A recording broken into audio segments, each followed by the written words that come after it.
message à l'occasion de ces journées patrimoine que je souhaite adresser aux Français, c'est de se précipiter tout simplement dans ces 15 000 sites en France, qui sont plus de 40 000 dans toute l'Europe, puisqu'il y a 49 pays participants.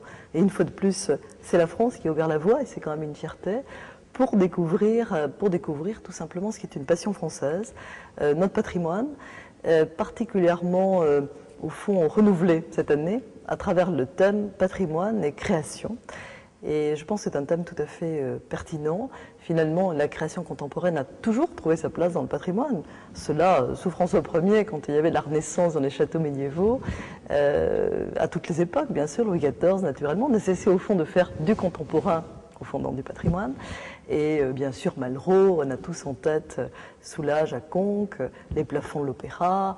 Donc je crois que cette rencontre entre la vitalité de notre patrimoine passé et la vitalité de la création, c'est une très belle rencontre, c'est une raison forte d'aller redécouvrir ces lieux que nous aimons et de les voir autrement à travers parfois ou le prisme de la création justement contemporaine, ou observer des propositions auxquelles on peut d'ailleurs adhérer ou pas.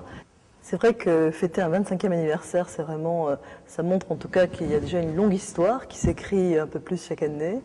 Ce n'est pas étonnant, je pense qu'il y a ce rapport réellement au patrimoine. C'est vraiment une passion française, ça je le pense. C'est une passion qui ne cesse de croître.